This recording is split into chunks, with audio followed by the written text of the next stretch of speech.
Good morning students. बेटे chapter हमारा चल रहा है फॉरेन एक्सचेंज। तो फॉरेन एक्सचेंज के अंदर हमने किया था लास्ट वीडियो के अंदर कि फिक्स्ड एक्सचेंज रेट क्या होता है, ठीक है। जबकि गवर्नमेंट खुद ही अपनी मर्जी से जो रेट डिसाइड करती है वो फिक्स्ड एक्सचेंज रेट होता है, और जो मार्केट की फोर्स की वजह से जो डिसाइड होता है वो कौन सा होता है, वो फ्लैक्सिबल एक्सचेंज रेट होता है। तो फिक्स एक्सचेंज रेट के अकॉर्डिंगली यहाँ पे ये अब हमने पढ़ना है कि कैसे गवर्नमेंट जो है वो रेट डिसाइड करती है। तो उसके लिए एक सिस्टम होता है gold standard system. Gold standard system क्या होता है कि करेंसी वैल्यू जो है वो डिफाइन करती है। जो भी हम करेंसी लेते हैं तो उस करेंसी को जो डिफाइन किया जाता है, currency value was defined in terms of gold, in terms of gold. तो गोल्ड के टर्म्स के अंदर जो है करेंसी वैल्यू जो है हम चेक करते हैं, right. Exchange rate was fixed according to the gold value of the currencies that have to exchange. तो हमें जहाँ पे जब फिक्स्ड एक्सचेंज रेट की बात आती है, फिक्स्ड एक्सचेंज रेट हम तभी उस तरीके से डिसाइड करते हैं कि गोल्ड की वैल्यू क्या है, यानी कि gold value of currencies, gold value of currencies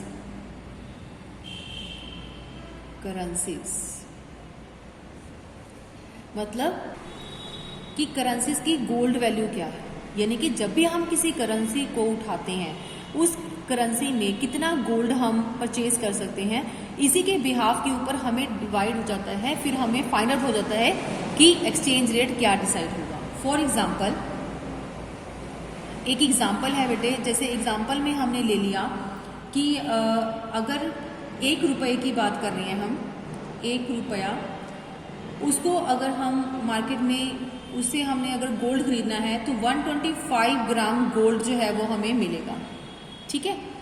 तो इसी तरह से अगर हम यूएसए में खड़े हैं, ये इंडिया की करेंसी के अकॉर्डिंगली हमने कितना ग्राम लिया है, 125 ग्राम। अगर यूएसए में है तो यूएसए के $1 को अगर हम लेते हैं यूएसए डॉलर से, तो वहां पे 25 ग्राम हमें मिल जाएगा गोल्ड। यानी कि हम क्या कर रहे हैं, gold value of currencies, currencies की गोल्ड वैल्यू चेक करते हैं कि एक जो करेंसी है वो कितने गोल्ड के बराबर है।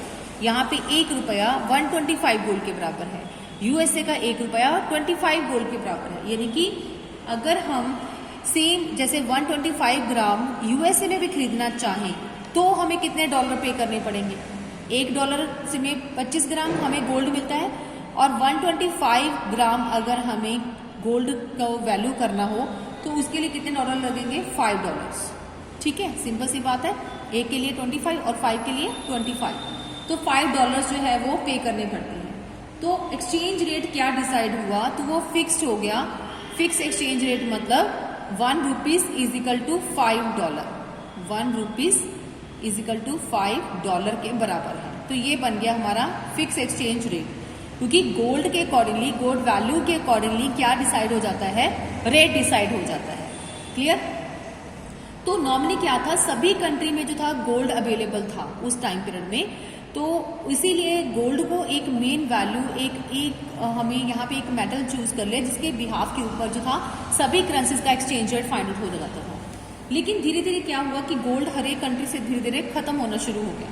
तो उस टाइम ये डिसाइड किया गया कि गोल्ड की जगह पे कुछ ऐसी करेंसी को हमने सेलेक्ट कर लेना है जो गोल्ड के अलावा, सिलेक्ट करेंसी जो गोल्ड के अलावा किसी और चीज को रख के हम एक्सचेंज रेट फाइंड आउट करें। तो वो डिसाइड किया डॉलर। तो डॉलर को जब चूज किया, यहाँ पे ऑल्टरनेट सिस्टम हमने बना दिया। इसको डॉलर को चूज करने वाला सिस्टम जो था 1944 में डिसाइड किया गया। इसको ब्रिटन वुड सिस्टम भी कहते हैं, ब्रिटन वुड सिस्टम।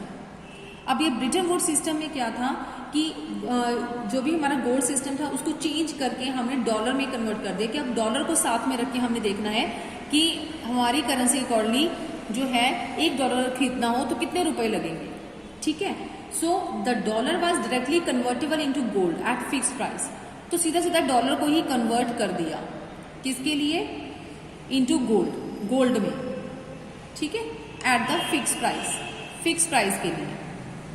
तो ये चीज डिसाइड की गई। इसी को हम एडजस्टेबल पैग सिस्टम भी बोलते हैं, इसको एडजस्टेबल पैग सिस्टम भी बोला जाता है। ये भी कई बार आपको आ जाता है। सो जितने भी अलग अलग मेंबर्स हैं, हमारी कंट्रीज हैं, member countries fix their rate of exchange as against the dollar. तो जितने भी अब अदर कंट्रीज हैं वो सारी की सारी डॉलर्स को ध्यान में रख के जो था अपना एक्सचेंज रेट जो है वो डिसाइड करते। पहले गोल्ड को ध्यान में रख के एक्सचेंज रेट डिसाइड किया था, लेकिन बाद में जो ब्रिटेन वुड ने सिस्टम चलाया तो उस टाइम क्या हुआ कि डॉलर को माइंड में रख के जितने भी मेंबर कंट्रीज हैं वो अपना एक्सचेंज रेट डिसाइड करते थे। The member countries were required to fix and parity of their currency with gold. तो जो मेंबर कंट्रीज थी वो उनको पहले रिक्वायरमेंट थी कि उन्होंने क्या करना है, पेयरिटी बनानी है, पेयर बनाना है। यानी कि जैसे हमने अभी पेयर बनाया था कि अगर $25 में से गोल्ड की जगह पे हमारे यूएस में भी 125 ग्राम को ही लेना हो, हमने पेयर बना लिया कि इतने ग्राम सेम हमने क्या रखा, गोल्ड। तो पेयरिटी के अकॉर्डिंगली क्या आता था, रेट एक्सचेंज होता था। लेकिन अब किसको ध्यान में रख के किया जाएगा, डॉलर को ध्यान में रख के एक पेयरिटी जो है वो बनाई जाती है। ठीक है, नेक्स्ट जो है टॉपिक में वो था फ्लेक्सिबल एक्सचेंज रेट। अब ये फ्लेक्सिबल एक्सचेंज रेट, वैसे तो determination of flexible exchange rate हमारे सिलेबस का पार्ट नहीं है, लेकिन अदर जो हमारे डायग्राम्स या फिर अदर कॉन्सेप्ट है उसको समझने के लिए थोड़ा सा हमें इसको प्रेशर डालना पड़ेगा, इसको समझना पड़ेगा, ये जरूरी है। ठीक है, थोड़ा सा ब्रीफ के अंदर इस टॉपिक को हम देखते हैं। फ्लेक्सिबल एक्सचेंज रेट क्या होता है, बेसिकली जब मार्केट की डिमांड और मार्केट का सप्लाई आपस में मीट करता है तो वो एक जो भी रेट डिसाइड होता है वो फ्लेक्सिबल एक्सचेंज रेट कहलाता है। यानी कि हमारा फॉरेन एक्सचेंज वहां पे रेट जो है वो डिसाइड होता है। ठीक है, तो पहले हम लिखते हैं कि डिमांड फॉर फॉरेन एक्सचेंज, क्योंकि इसमें दो ही चीजें होती हैं फ्लेक्सिबल एक्सचेंज रेट में, डिमांड करना फॉरेन करेंसी की या फिर सप्लाई ऑफ फॉरेन करेंसी। क्या होता है डिमांड का मतलब, इस डायग्राम के अंदर समझते हैं हम पहले। डिमांड फॉर फॉरेन एक्सचेंज, जब भी फॉरेन एक्सचेंज लिखा जाता है उसका मतलब है फॉरेन करेंसी। तो फॉरेन करेंसी की डिमांड क्यों करते हैं हम, फॉरेन करेंसी की डिमांड पहले हम वो समझते हैं। फॉरेन करेंसी की डिमांड हमारी कोई भी कंट्री तभी करती है, जैसे हम इंडिया में रह रहे हैं तो हमारे लिए बाकी सारी कंट्रीज क्या है, अदर कंट्रीज है, और अदर कंट्री में जो भी करेंसी चलती है वो हमारे लिए फॉरेन करेंसी है। लेकिन इंडिया में जो करेंसी चल रही है रूपीज, वो हमारी डोमेस्टिक करेंसी है, उसको हम फॉरेन करेंसी नहीं बोल सकते क्योंकि हमारा डोमेस्टिक टाइम जगह क्या है, इंडिया। तो इंडिया में क्या चलता है, रूपीज। तो इंडिया में अगर रूपीज चल रहा है तो हमारे लिए वो रूपीज क्या हो गया, एक डोमेस्टिक करेंसी हो गया। लेकिन अदर कंट्रीज जो होंगी उसमें जो भी करेंसी इस्तेमाल की जाएगी उसको हम क्या बोलते हैं, फॉरेन करेंसी के नाम से बोलते हैं, राइट। तो इसीलिए जब हम इंपोर्ट करवाते हैं बाहर की कंट्री से तो बदले में हमें देना पड़ता है पैसा। तो जब हम पैसा उनको देते हैं वो हम रुपीज की फॉर्म में देंगे, क्योंकि हमारी कंट्री में तो रुपीज चलता है, लेकिन बाहर की कंट्री में रुपीज नहीं चलता है। तो फॉरेन एक्सचेंज बैंक से हमें उसको एक्सचेंज करवा के फिर उनको डॉलर देना पड़ेगा। जैसे हम फॉरेन एक्सचेंज में जितना पैसा हमें रखना है उतना हम रुपीज जमा करवाते हैं और बदले में क्या लेंगे, डॉलर्स। और डॉलर्स की क्या करनी पड़ेगी उस टाइम, उसी को हम क्या बोलते हैं, डिमांड ऑफ डॉलर्स। तो जितना हम इंपोर्ट कराएंगे हमें उतनी बार पैसे देने पड़ेंगे, रुपीज देने पड़ेंगे। तो रुपीज को कहीं ना कहीं रख के उसमें से जगह पे हमें डॉलर लेने पड़ेंगे, तभी हम उस कंट्री की पेमेंट कर सकते हैं। ठीक है, तो क्योंकि इंपोर्ट करवाया तो एक्सचेंज के बदले में हमें वहां पे क्या देना है, डॉलर्स।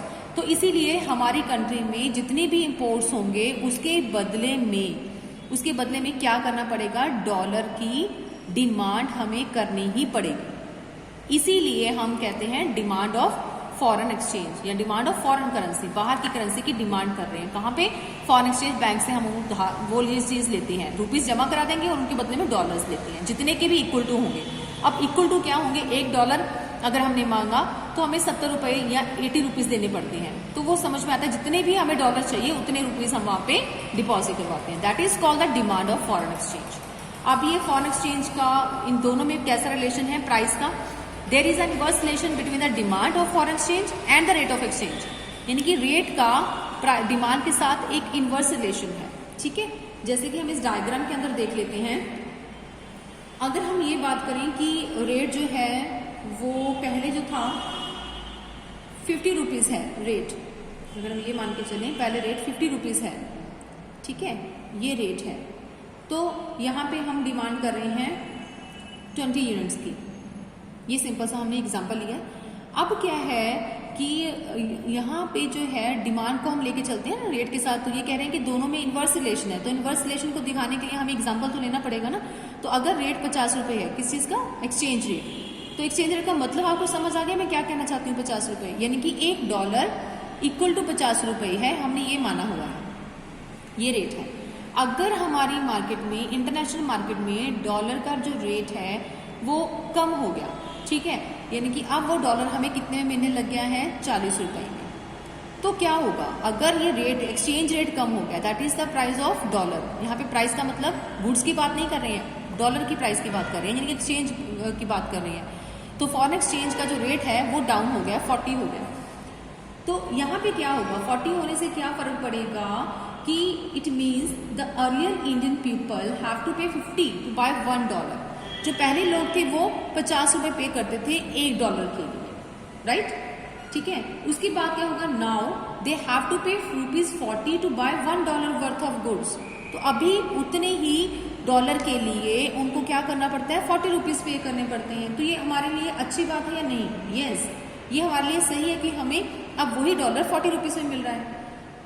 तो इसका मतलब क्या हुआ कि जो यूएसए गुड्स हैं जहां से हमने इंपोर्ट करवाया है, इट हैव बिकम चीपर और फॉर इंडियन पीपल, हमारे लोगों के लिए अब वो जो फॉरेनर गुड्स हैं, फॉरेन की गुड्स क्या हो गई हैं, अब चीपर हो गई हैं, सस्ती हो गई हैं। पहले वही चीजें लेने के लिए 50 रुपए देने पड़ते, लेकिन अभी उन्हीं चीजों को लेने के लिए सिर्फ 40 रुपीज देने पड़ते हैं, राइट। तो इट मीन्स क्या होगी, हम जब हमें पता है कि हमें सस्ती पड़ रहा है डॉलर, तो क्यों ना हम और इम्पोर्ट करवाएं। अगर हम और इम्पोर्ट करवाएंगे तो डिमांड और ज्यादा डॉलर्स की करनी पड़ेगी फॉरेन एक्सचेंज बैंक के अंदर। तो पहले हम सिर्फ 20 यूनिट्स की डिमांड कर रहे थे, अब हम 30 की डिमांड करने लगे। तो हमें यहाँ पे क्या समझ आया कि जैसे ही रेट डाउन होते हैं, डॉलर्स की डिमांड लोग ज्यादा करने लग जाते हैं, हमारा इंडिया डॉलर की डिमांड ज्यादा करने लग जाता है। क्यों, क्योंकि अब फॉरेन गुड्स जो है हमें चीप रेट पे मिल रही हैं, तो क्यों ना हम ज्यादा इंपोर्ट करवाएं। जैसे इंपोर्ट करवाएंगे तो ज्यादा पैसा हमें पे करना पड़ेगा, रुपीज तो हमारे पास है ही है, फिर उतना ही रुपीज हम जमा करवा के फॉरेन एक्सचेंज बैंक से उतने डॉलर की डिमांड कर रहे हैं। So that is the demand curve. तो इसीलिए पहले डिमांड कर्व यहाँ पे था, अब मूव होके आगे चला गया, दिस इज डीडी। डीडी मतलब demand curve of foreign exchange, right. इसी कॉन्सेप्ट को हम सप्लाई वाले वे से देखते हैं। सप्लाई ऑफ फॉरेन एक्सचेंज क्या होता है, देयर इज अ डायरेक्ट और positive relation between the supply of foreign exchange and the rate of exchange. इन दोनों के बीच में कैसा रिलेशन होता है, पॉजिटिव रिलेशन होता है, राइट। तो इसको भी हम ये लेके चलते हैं कि सप्लाई का मतलब क्या है।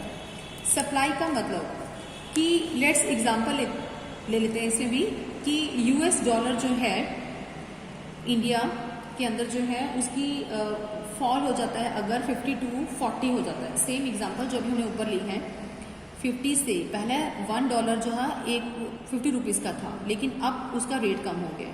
अब $1 जो है यूएस डॉलर, यूएस यानी कि यूएस डॉलर यहाँ पे मैं लिख रही हूँ, ठीक है। तो अब जो यूएस डॉलर है वो 40 रुपये का हो गया। यही एग्जांपल ली थी हमने, रेट अगर कम हो जाता है। यहाँ पे अगर पहले 50 के हिसाब से हम 20 जो ले रहे हैं, अब सप्लाई भी कितनी हो रही है, 20 की हो रही है सपोज करो। अब सप्लाई का कॉलम बनना है तो सप्लाई हमने 20 ले लिया, किस रेट के ऊपर, 50 के ऊपर। अब क्या हो रहा है कि जैसे ही रेट कम हुए, इट मीन्स दैट अर्लियर जो भी यूएस हमारी यूएस है, USA could buy 50 worth of goods from India by parting with $1। यानी कि जब हम सप्लाई की बात कर रहे हैं तो उस टाइम किसके साथ कनेक्टेड होगा हमारा मीनिंग, कि हम कितना एक्सपोर्ट कर रहे हैं, ठीक है। पहले मैं आपको सप्लाई का मतलब समझाता हूँ। सब जैसे मैंने डिमांड का समझाया था कि हम डिमांड क्यों करते हैं, क्योंकि हमने इंपोर्ट करवाया। सिमिलर सप्लाई का आप कॉन्सेप्ट समझो। पहले जब भी इंडिया बाहर को एक्सपोर्ट करेगा किसी भी कंट्री को, तो जब एक्सपोर्ट किया जाता है तो बदले में हमारे पास क्या आ जाएगा, पैसा, ठीक है। बाहर की कंट्री हमें क्या भेजेगी, मनी।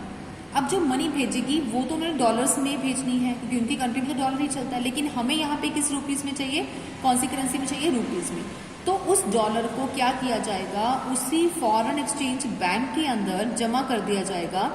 फिर बाहर की कंट्री क्या करेगी, बदले में रुपीस लेके हमें दे देगी, पे कर देगी, राइट। तो यही वो बैंक है। हमने देखना है कि डॉलर्स कितने ज्यादा यहाँ पे जमा हो रहे हैं। जितने ज्यादा, जितनी बार जो है बाहर की कंट्री डॉलर यहाँ पे प्लस करेंगे, उतना ही सप्लाई जो है वो इंक्रीज होता जाएगा, यानी कि स्टॉक बढ़ जाएगा फॉरेन एक्सचेंज बैंक के पास, किसका, फॉरेन करेंसी का। क्योंकि हम अपनी कंट्री के रुपीस को छोड़ के बाकी सभी करेंसीज को क्या देखते हैं, फॉरेन एक्सचेंज की नजर से देखते हैं, राइट। फॉरेन एक्सचेंज, बाहर की करेंसी। तो बाहर की करेंसी कितनी हमारे फॉरेन एक्सचेंज बैंक में पड़ी हुई है, वो जितने हमारा प्लस होगा that is called the supply. तो वो कब पॉसिबल होगा, जितनी बार हम एक्सपोर्ट करेंगे उतनी बार बाहर की कंट्री को हमें पेमेंट करनी है रुपीस में, और रुपीस पे करने के लिए उनको डॉलर्स जो है वो बैंक में जमा करने पड़ेंगे, दैट इज कॉल्ड सप्लाई। तो इसीलिए अगर 50 रुपीज का रेट है तो सप्लाई कितनी है, 20। अगर रेट कम हो गया, यही चीज हम लेते हैं, अगर फॉरेन एक्सचेंज रेट जो है वो डाउन हो गए हैं, अब 40 रुपीज का रेट चल रहा है, तो जैसे ही रेट कम हुए तो क्या इम्पैक्ट पड़ता है ये इंपोर्ट और एक्सपोर्ट के ऊपर। इंपोर्ट के ऊपर क्या इम्पैक्ट पड़ता है वो तो हमने डिमांड के साथ देख लिया कि हम इंपोर्ट और करना शुरू कर देंगे, क्योंकि this is beneficial for Indian. तो अगर हम यहाँ पे रेट कम हो गए हैं और सप्लाई की बात आ रही है, तो भी क्या होता है कि जो बाहर के कंट्री है वो हमसे ज्यादा एक्सपोर्ट मांगेंगे, ठीक है। क्यों, क्योंकि उनको बेनिफिट हो रहा है। Indian goods have become costlier for USA, यानी कि जो बाहर की कंट्रीज हैं वो हमसे कम गुड्स मांगेंगे, कम गुड्स मांगेंगे, ठीक है। एक्सपोर्ट क्या हो जाएगा, डाउन। कम गुड्स क्यों मांगेंगे, पहले जो था वो $1 के बदले में 50 रुपीज का सामान इंडिया से लेके जा रहे थे, लेकिन अब वही $1 उनको पे करना पड़ेगा, और सामान कितने का लेके जा रहे हैं, सिर्फ 40 रुपीज का सामान लेके जाना पड़ रहा है उनको, ठीक है, बाहर के लोगों को, क्योंकि इंडियन गुड्स क्या है, कॉस्टलियर हो रही हैं यूएसए के लिए। So USA will buy less of Indian goods, तो वो धीरे धीरे कम कर देंगे, डिमांड कम कर देंगे। जो 20 की डिमांड हो रही थी, अब डिमांड क्या हो जाएगी, 10 की रह गई है, क्योंकि लोगों ने डिमांड करना कम कर दिया है हमारी गुड्स का। So this reduce the supply of US dollar to India. अब जो है सप्लाई ही कम होगी, ये जो डॉलर लगातार पहले बैंक में जमा करा के वो हमारे रुपीस दे रहे थे, अब धीरे धीरे क्या हो गया, उन्होंने एक्सपोर्ट करवाना बंद कर दिया, बाहर से लेना, हमारे इंडिया से लेना कम कर दिया है, और फिर डॉलर भी कम जमा होंगे। अगर कम जमा होंगे तो ये सप्लाई करो जो यहाँ पे था वो बैक आ गया, ठीक है। इट मीन्स ये है एस कर्व, तो जो कि इस तरह से आपको नजर आएगा। जैसे ही हमने डॉलर्स की रेट जो है वो कम हुए, साथ ही साथ फॉरेनर्स ने अपनी गुड्स इंडिया से लेनी कम कर दी, और कम कर दी तो यहाँ पे क्या हो गया, डॉलर की सप्लाई भी कम हो गई। समझ आया, तो यही कॉन्सेप्ट है डिमांड और सप्लाई का। इसको समझाना जरूरी था बेटे, दोनों डायग्राम्स को, क्योंकि आपको समझ आना चाहिए कि डीडी कर्व डाउनवर्ड स्लोपिंग क्यों होता है, एसएस कर्व अपवर्ड स्लोपिंग क्यों होता है रेट के अकॉर्डिंगली, तो आपको समझ आना चाहिए। अब आता है एक्सचेंज रेट क्या होता है। एक्सचेंज रेट का मतलब जब हम डिमांड, ठीक है, और सप्लाई दोनों को यहाँ पे लेते हैं, तो जब भी सप्लाई और डिमांड आपस में मीट करती है तो उस पॉइंट के ऊपर क्या हो जाता है, यहाँ पे आप क्या लेते हो, डिमांड एंड सप्लाई, और यहाँ पे आप क्या लेते हो, foreign exchange rate.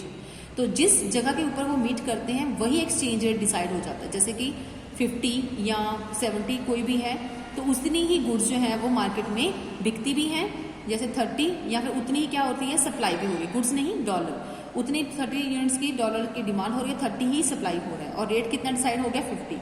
That is called the flexible exchange rate, ठीक है। कहाँ पे इक्विलिब्रियम होता है, इसी को फ्लेक्सिबल एक्सचेंज रेट कहते हैं, कि मार्केट की डिमांडिंग ही बहुत ज्यादा या सप्लाई उनके खुद के दबाव की वजह से ऑटोमेटिकली कहीं ना कहीं वो मीट करते हैं, और एक रेट जो है वो फाइनल हो जाता है।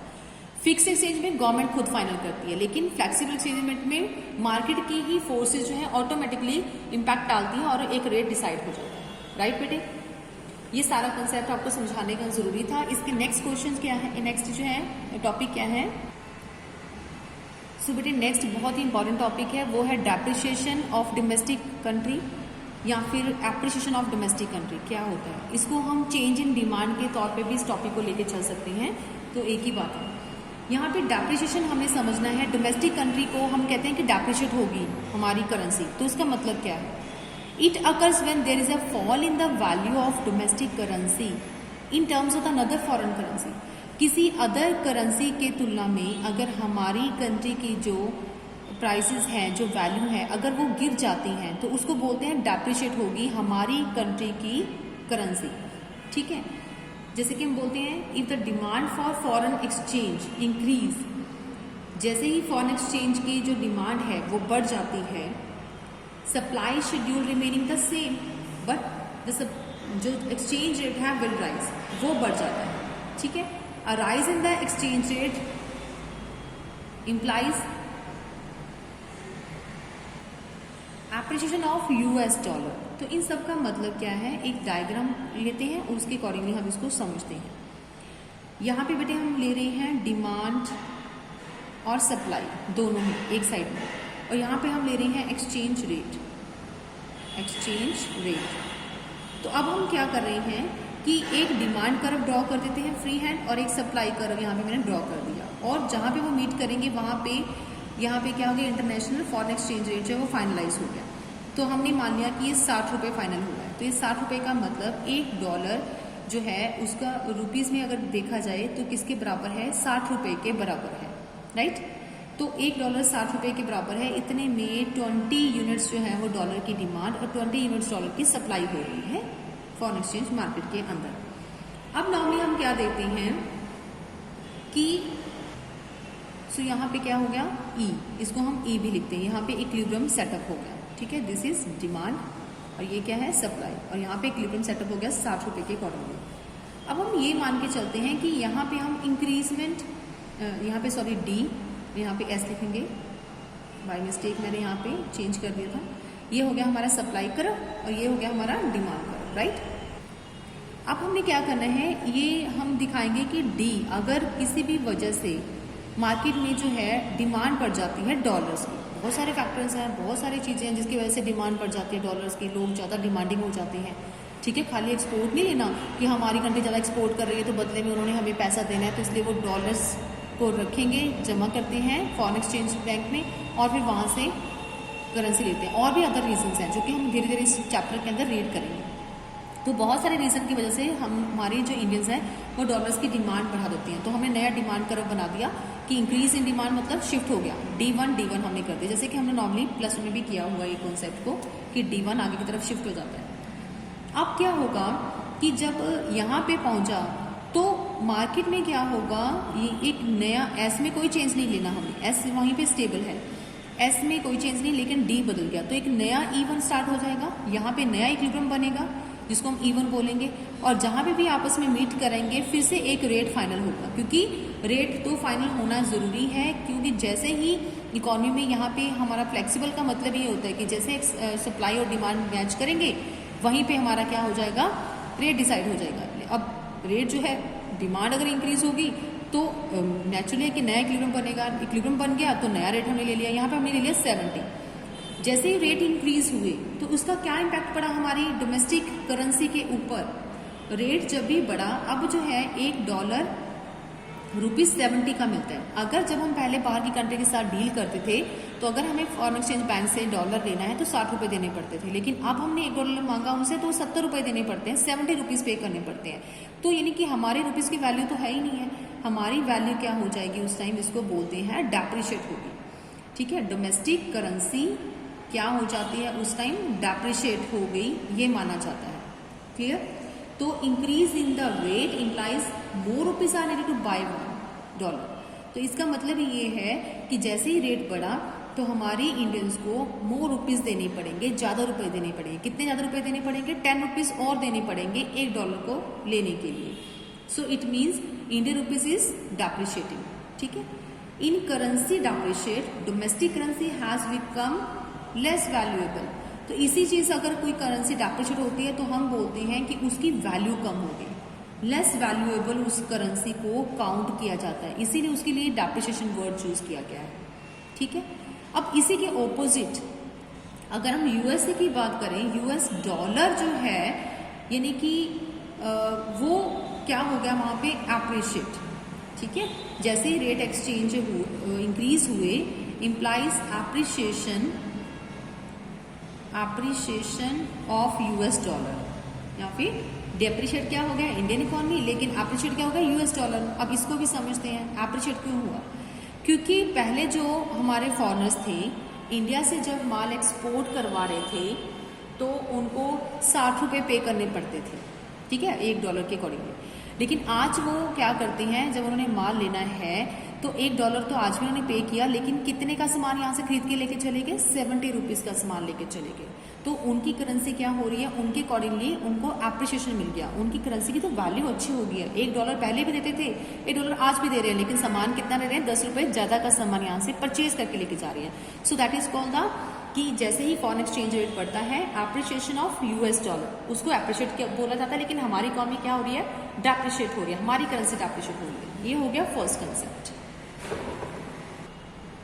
एप्रिशिएशन ऑफ डोमेस्टिक करेंसी का मतलब it occurs when there is increase in the value of domestic currency in terms of another foreign currency. अगर बाहर की करेंसी के अकॉर्डिंगली हमारी करेंसी की वैल्यू बढ़ गई है, ठीक है, तब हम बोलते हैं कि एप्रिशिएट होगी हमारी करेंसी। तो इसके लिए हम डायग्राम लेते हैं एक, जिसमें हम फिर से क्या करते हैं, इस साइड में डिमांड या सप्लाई को लिखते हैं, राइट, और इस साइड में हम एक्सचेंज रेट लेते हैं, एक्सचेंज रेट, राइट। अब हमने नॉर्मली क्या किया, पहले के जैसे डी और एस ड्रॉ कर लिया, जहाँ पे वो मीट करेंगे वहाँ पे रेट डिसाइड हो गया। अब सपोज करो 60 रुपीज़ हमने पहले लिया था, अभी भी 60 रुपये रेट ले रहे हैं ई के ऊपर। ये हो गया हमारा डिमांड लाइन, तो ये हो गया सप्लाई की लाइन, क्लियर। और इसके अकॉर्डिंगली हमने 20 रुपीज़ जो है वो बिकती हैं और सप्लाई भी 20 रुपीज़ की ही हो रही है डॉलर्स की।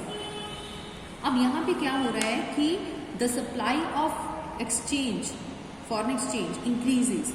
पहले हमने डिमांड को इंक्रीज करके ये चीज़ फाइंड आउट की थी कि किस तरह से एप्रिशिएट एंड डेप्रिशिएट होती है किसी भी कंट्री की करेंसी, और अब हम ले रहे हैं सप्लाई को इंक्रीज या डिक्रीज करके। यहाँ पे हम सप्लाई को क्या कर रहे हैं, इंक्रीज कर रहे हैं। जब भी इंक्रीज दिखाना है तो इस तरह से हमें इंक्रीज दिखाना पड़ता है।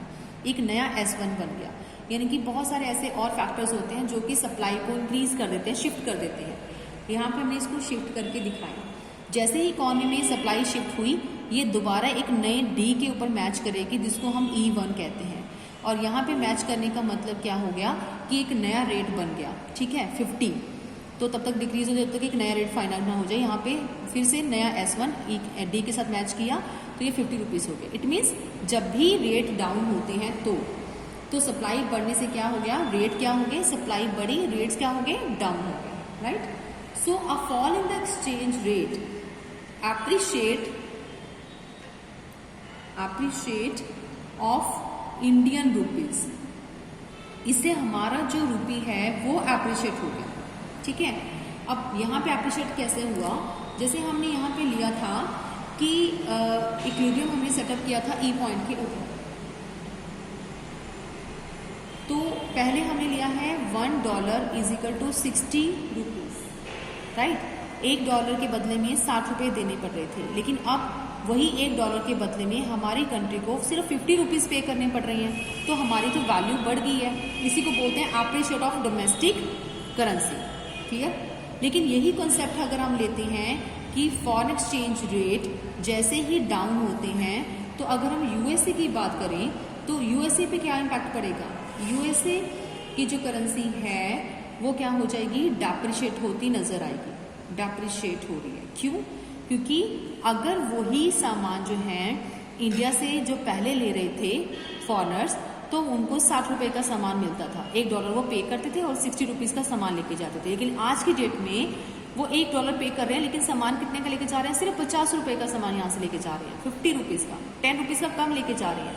क्यों, क्योंकि यूएस जो है उनकी वैल्यू US डॉलर वो डेप्रिशिएट हो गई है, clear. So fall in exchange rate implies the less रुपया needed to buy US dollar. तो इसमें हमें फायदा है क्योंकि हमें लेस डॉलर पे करने पड़ते हैं $1 खरीदने के लिए, but it means that Indian rupees appreciate हो रहा है, लेकिन करेंसी जो है वो एप्रिशिएट के साथ साथ फॉरेन करेंसी जो है वो क्या हो रही है, डेप्रिशिएट हो रही है। यानी कि फॉरेन करेंसी मतलब डॉलर, वो क्या हो रहा है, डेप्रिशिएट हो रहा है, क्लियर बेटे। तो इसको हम ले लेते हैं, जैसे ही रेट कम हुए हमने क्या कर दिया, यहाँ पे डिमांड जो है वो इंक्रीज कर दी, क्लियर। क्योंकि हमारे जैसे ही रेट कम हुए हमने सप्लाई को क्या कर दिया, सप्लाई और डिमांड दोनों इंक्रीज होगी, कहाँ चलेगी, 25 के यूनिट्स के ऊपर चलेगी। जैसे रेट कम हुए साथ ही साथ क्या होगी, डिमांड भी बढ़ गई, सप्लाई भी बढ़ गई, राइट। क्योंकि इंडियंस में क्या हो रहा है, उस करेंसी का हमें एप्रिशिएशन मिल रहा है, डोमेस्टिक करेंसी क्या हो रही है, एप्रिशिएट हो रही है, क्लियर बेटे। तो बेटे यहाँ तक का टॉपिक आज हम क्लोज करते हैं। नेक्स्ट वीडियो में हम अदर जो कॉन्सेप्ट रहेंगे वो डिस्कस करेंगे। ओके बेटे।